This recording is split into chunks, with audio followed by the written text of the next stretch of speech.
It's good to have you with us. I'm Daniel Che for Arirang News. Let's start with the headliners. As Korea celebrates Children's Day, a national holiday, we take a look at their hopes, role models, and the industries catering to their needs and wants. With UNESCO set to update its World Cultural Heritage list, Koreans may have reasons to celebrate and protest. On one hand, the country's Baekje Historic Areas are closer to gaining UNESCO approval, but Japan's wartime facilities, where many Koreans and other nationals were enslaved, are also likely to make that list. Korea and Vietnam signed a bilateral free trade agreement in Hanoi earlier today. It's seen as an upgrade to the 2007 FTA between Korea and ASEAN members and will boost the presence of Korean products and investors in this growing market. 170 kids are celebrating Children's Day, a Korean national holiday, with President Park Geun-hye on Tuesday. Elementary school students from across the nation, including remote island areas, were invited to the presidential office of Cheong Wa Dae to listen to her message in person. She said children are Korea's hope and that it's important for young people to learn and experience as much as possible so they can do what they love when they grow up. With that in mind, the kids got to try out jobs like newscasters, chef, firefighters, and scientists at booths set up in the garden. Today, Koreans are showing their appreciation for children, but who do the kids appreciate the most? Just before the holiday, an educational facility posed that question to thousands of elementary school students. Our Won Ji-hyun has the results. Who do you appreciate the most? About 8 out of 10 children in Korea say it's their parents.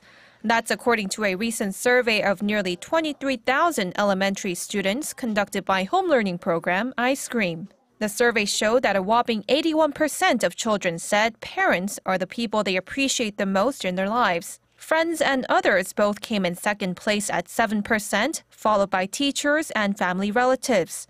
When asked why they appreciate their parents, about 28% said it's because of the comfort and sympathy they get from their mom and dad.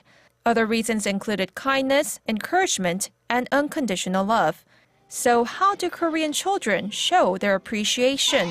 A majority prefer to directly tell their parents at least once or twice a day, while others turn to physical affection, letters, and text messages. However, a program official pointed out that kids are often too shy to express themselves, stressing that parents must initiate more conversations with their children starting from when they're young.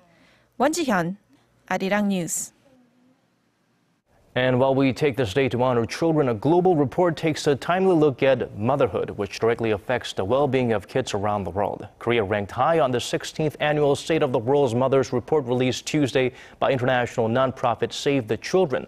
Korean mothers came in 30th place out of 179 countries, a tie with Croatia. The rankings were based on 5 factors: maternal health, under 5 mortality rates, and the economic, educational, and political status of women in each country. Korea had lower maternal and infant mortality rates compared to Japan and the United States, which came at 32nd and 33rd, respectively. Norway topped the list this year, while Somalia remained at the bottom for 2 years in a row. Staying with the holiday theme, apart from taking their children to amusement parks, zoos, or playing with them elsewhere, it's seen as a parent's obligation to buy their kids a toy or two on Children's Day here in Korea. Kwon So-ah reports on how parents battle to get the right toy at a good price and the marketing war toy companies wage. There's one day in Korea when toys fly off the shelves. Children's Day. Toy sales jump more than 10 times higher than normal days. By season, toys sell the most in the winter during Christmas week.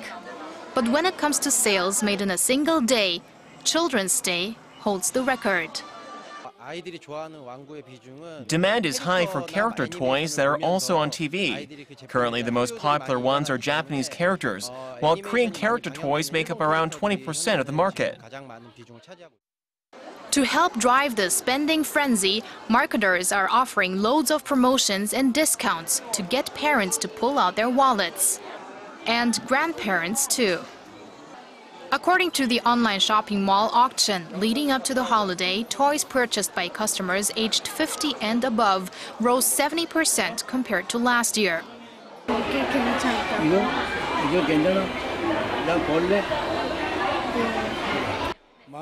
If only I could, I'd buy them everything. Go ahead and pick. As there are a lot of families in which both parents work, more grandparents buy toys for their grandchildren instead. Despite the massive spending, experts say marketers should expand their target group to boost steady sales.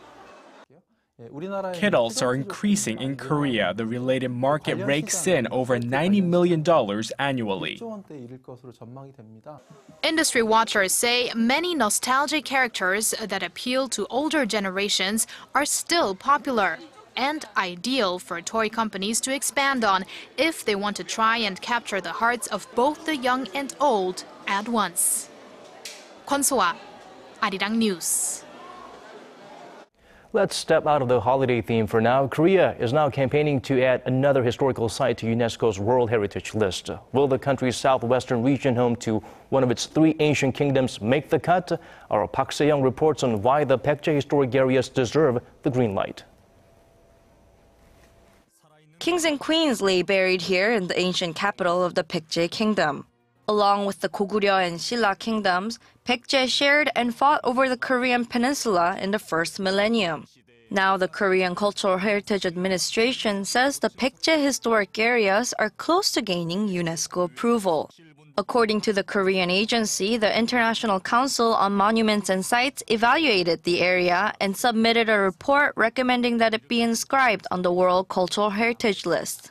UNESCO's Advisory Council says the historic sites are evidence of the kingdom's critical role in the advancement of architecture through close relationships with ancient kingdoms in Japan and China. Baekje also played a fundamental role in transmitting Buddhism and cultural developments in East Asia. The council also noted that the site continues to be well preserved. If accepted, the Baekje Historic Areas would be Korea's 12th World Heritage Site. Park Se-young, Arirang News. And also on the verge of being added to that highly respected UNESCO World Heritage List are Japanese wartime facilities that house enslaved laborers from Korea and other nations during World War II. The Korean government is, of course, deeply opposed to the move, condemning Japanese for glorifying its history of aggression as an industrial revolution without any remorse for the victims who suffered there. Our Son Jung-in has more. This is Hashima Island in Nagasaki, also known as Hell Island. The area is notorious as it's where some 800 Korean coal miners were forced to work during the colonial era. Around 120 of the laborers died from starvation or mistreatment. 5 kilometers away lies Takashima Island, where most of the 3,500 mobilized Koreans died in similar conditions. But now Japan is seeking to glorify these sites of historical aggression as key parts of its industrial revolution that helped the country's rapid modernization. The 23 places claimed by Japan as symbolic of its Meiji era were recently recommended by UNESCO's Advisory Committee to be registered as World Heritage Sites following Tokyo's push for their inscription. Among them, 11 sites including Nagasaki Shipyard and Yahata Steelworks are where tens of thousands of Koreans worked as slave laborers. The World Heritage Committee will likely decide to add the sites to the list when they hold a session in July, as a recommendation has never been rebutted in the final stage. Korea is strongly protesting the move. It says efforts to register the facilities as a World Heritage Site is clearly at odds with UNESCO's goal of honoring locations that have a universal value to humanity. The National Assembly's Foreign Affairs and Unification Committee passed a resolution on Monday condemning the Japanese government for its attempt to have the sites inscribed. It also demanded Japan offer a sincere apology. Son Jung-in, Arirang News. In other news, Japan's global market share has been falling since the early 1990s, and now a new report suggests that Korean exports might suffer a similar fate due to the rise of another regional power. Our Kim Yeon-bin gives us the details. China's growing competitiveness in international trade is hurting Korean exports. That's according to a report released Tuesday by the Korea Development Institute. Traditional strengths like high-end TVs, audio recording, and telecommunications are under attack as Chinese technology catches up, cutting Korea's advantage by 50%. The drop in global market share for exports of machinery and information processing equipment was even more severe, a fall of about 70% over the last decade. The report also noted that Korea's current export pattern looks very similar to what happened in Japan in the early 90s. Back then, the country claimed roughly 1/10 of the total global market share, with machinery and transportation equipment leading exports. Machinery and transportation equipment are relatively easy for late-starting nations to catch up to. Japan was dominant in this area, but Korea was able to catch up. By the mid-1990s, Korean exports were outselling their Japanese competitors. Now, China is narrowing the gap, with its export potential rated very high. To stay competitive, experts say Korea needs to become an innovator, developing more original products that developing markets will have difficulty copying. Kim Hyun-bin, Arirang News. And while competition from China is heating up, Korea's free trade deal with Vietnam is a step closer to going into effect as officials from both countries signed the pact in Hanoi earlier today. Our Song Ji-san tells us more about the agreement, which is expected to boost the presence of Korean products and investors in one of the ASEAN region's biggest and fastest growing markets. An upgrade to the 2007 FTA between Korea and ASEAN members, including Vietnam. That's how Seoul's Trade Ministry described its new agreement, which will help to expand the already growing business between the two nations. Bilateral trade with Vietnam hit $30 billion last year, and the FTA is expected to raise that figure by 20% a year. Korea is Vietnam's second biggest exporter after China, and the new deal is expected to give Korean products a competitive edge over Japan's in pricing.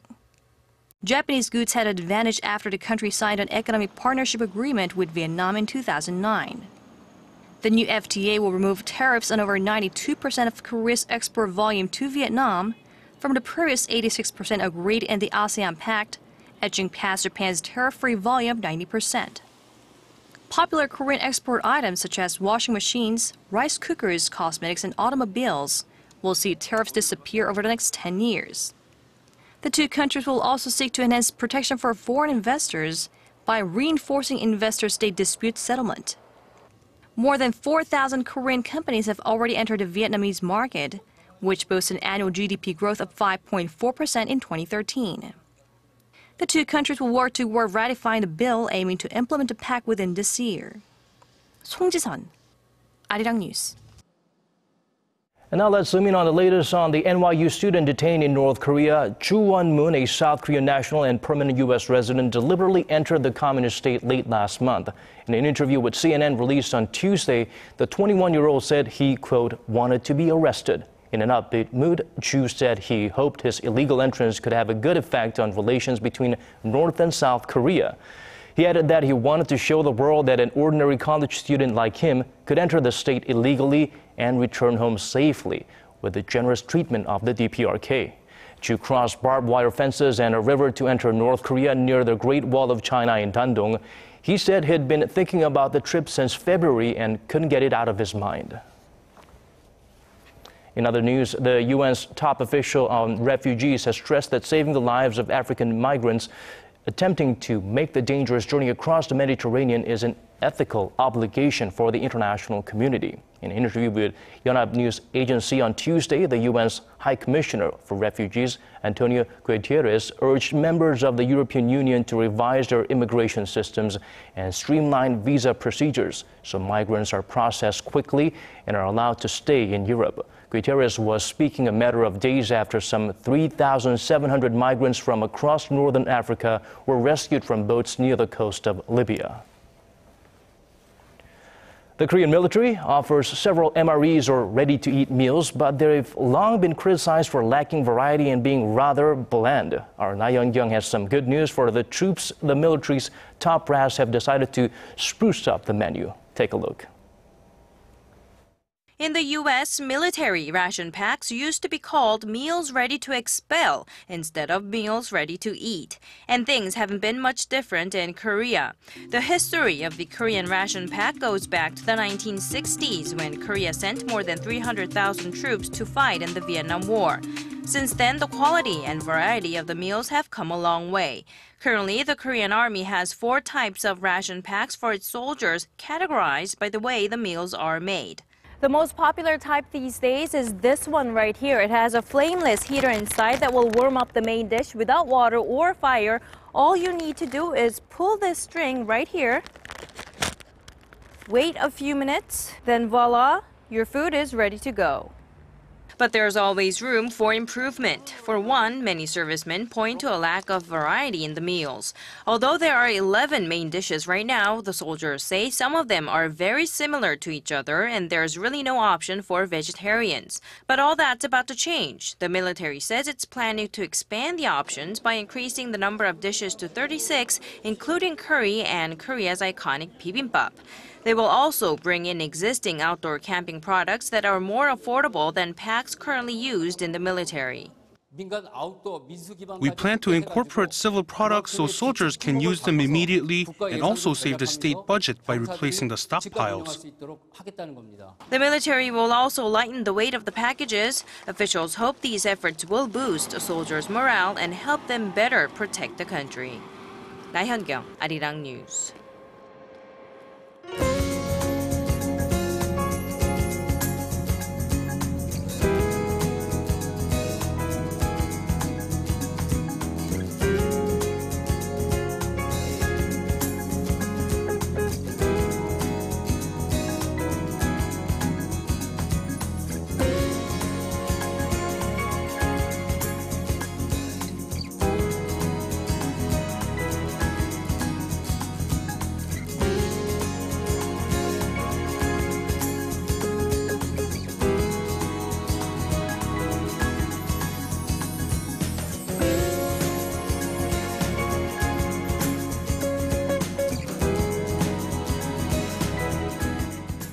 That's all we have for you at this hour. We do have more coming up at 10 p.m. Korea time, so do join us then. For now, thank you for watching.